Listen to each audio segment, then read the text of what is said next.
Welcome to the Unit 1 remediation packet. This is the guided practice, and I'm going to be walking you through these problems, and hopefully this will help prepare you for your retest. So in the very first thing that we're going to go over is academic vocabulary, which you'll need to memorize for the retest. Our first academic vocabulary term we're looking at is chemical properties. Now, a chemical property is describing how a substance will react with another substance. Physical properties. Physical properties are properties that are about that substance, about the actual makeup of it, how it exists in a solid, liquid, gas. They're properties that we can see without changing them. Chemical properties, to measure a chemical property, you have to change what it is. Physical properties you can measure without changing what the substance actually is. A chemical change is when a chemical will turn into something, a brand new substance. And a physical change is when you're changing state of matter. So you're changing solid, liquid, gas, any types of those things. Intensive properties. So the intensive properties, those are properties that do not depend on the amount of matter. These are things like density. And it doesn't matter how much you have of water. Pure water will always have a density of 1 gram per milliliter. And then extensive properties, they do depend on the amount of matter, meaning properties like mass and volume depend on the amount of matter present. So those are the academic vocabularies that you'll need to memorize for your retest. Now in the next following sections, we'll have questions A, B, and C. We'll completely explain A. B, I'll give you some good advice. And then C, I will give you the answers, and hopefully you can work your way through it to get the same answer that I got. So, talking about density, it says write the density equation and rearrange it to solve for mass and volume. So our original density equation is density equals mass all over volume.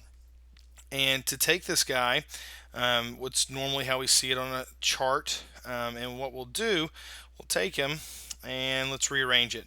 So to solve for mass, all we have to do is multiply both sides by volume.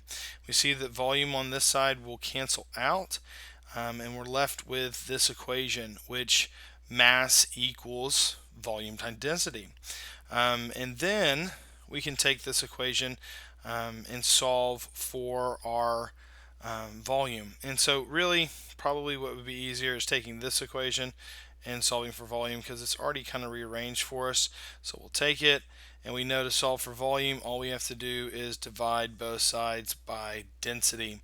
And densities will cancel, and we get volume equaling mass all over density. And so these are your three equations that you can use to solve for any variable in the density equation. Looking at B, it says two solutions are placed in a beaker. Solution 1 has a density of 4.5 and solution 2 has a density of 1.2. And the question is, which solution will be on top when they're placed in that beaker? So in looking at those two things, realize the least dense thing, those usually tend to float to the top. So which solution should be up there? And then lastly, C, looking at this, it says determine the missing variable given the information. So in each one of these, you want to solve for basically what's left blank. So in the first one, we're solving for density, second one, mass, and third one, volume. So the very first one, and remember, you have your density equations right here. So just pick the one you need and pick what you're solving for, and then just plug it in. So on the very first one, we should get a density right around 1.6 in our unit. Since this is in grams and that's milliliters, it'll be grams per milliliter. The next one will have a mass of 8.63 grams. And the last one will have a volume of 0.61 mils. So try to work those out using the density equation and then plug them in. Next one, it says circle the following picture that is a physical change. So when we're looking at these, one of the things when we're looking at trying to determine a physical or chemical, remember that physical changes are just changing the state, changing not changing what it is. And so when you're looking at burning, you're changing it into something different. You're changing it from wood into ash. When you're looking at this, you see a nice bright color change, and that's actually they're pouring in two clear substances to make that beautiful color change. And so the only one that is a physical change would be cutting the paper. We're not changing what the paper is, we're just making it a different size. So that, circle it, that would be our physical change.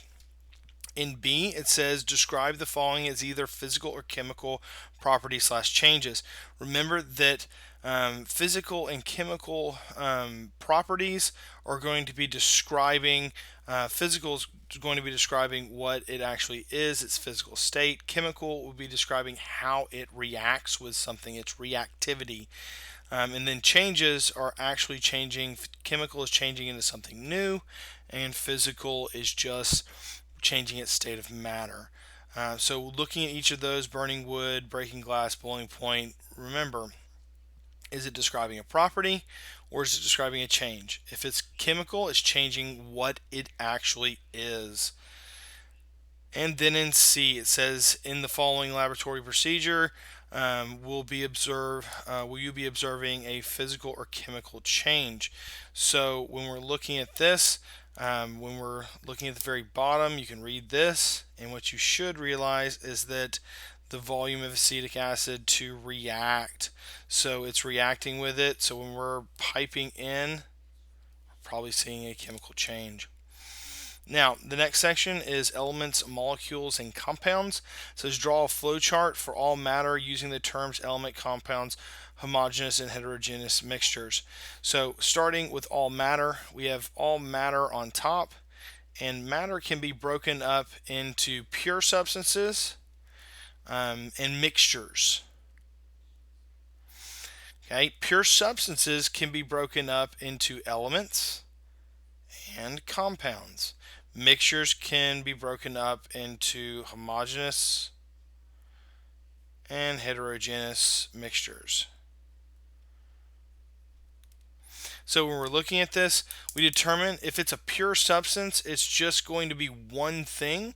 If it's an element, it's just one element, nothing else in there. If it's a compound, it's just a compound, which is two or more elements, but it's just that substance. An example of this would be an element would just be just hydrogen by itself. An example of a compound would be hydrogen chloride, so it's two atoms together. But if it's just one thing, then it's going to be a pure substance. If it's more than one thing, it's going to be a mixture. If it's a homogeneous mixture, that means you cannot see essentially anything floating in it. If it's a heterogeneous mixture, you kind of see particles floating in it. And so that's our little flow chart of all matter. The next question is label the following as element, compound, homogeneous, and heterogeneous mixture. Remember, elements are just one element from the periodic table. Compounds, two or more elements from the periodic table. And homogeneous mixture, you cannot see anything in it. And then heterogeneous mixture, it's more than one thing and you kind of see stuff floating in there. And then lastly, it says list three substances that are elements, compounds, homogeneous, and heterogeneous mixtures. When we're looking at these, if it's an element, pick three from the periodic table. So hydrogen, helium, lithium. Okay, compounds are just two or more elements put together. So sodium chloride, lithium chloride, potassium chloride would all be compounds. Homogeneous mixtures, anything that's going to be like salt water or sugar water, or you could have anything Kool-Aid. I don't know why I'm listing all beverages or kind of beverages, just liquids, but they're going to be homogeneous. Heterogeneous mixture, talking about muddy water, you're talking about anything that you can see floating particles in. And looking at states of matter. On this one it says describe the states of matter as ice, solid water, is heated until it turns to steam. So we go from ice and it melts into liquid water. Liquid water is then boiled into steam.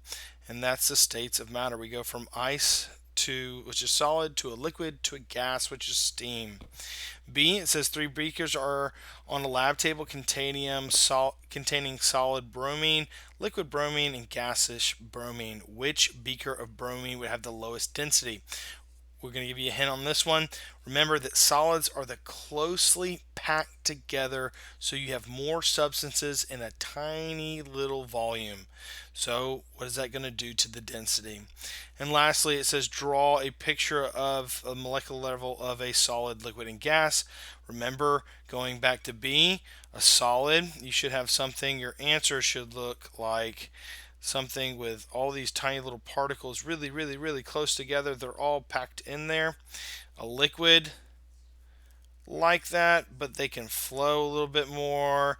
They're a little bit more loosely packed. They're not so tight and orderly. And then lastly, a gas is just particles everywhere doing whatever they want to do.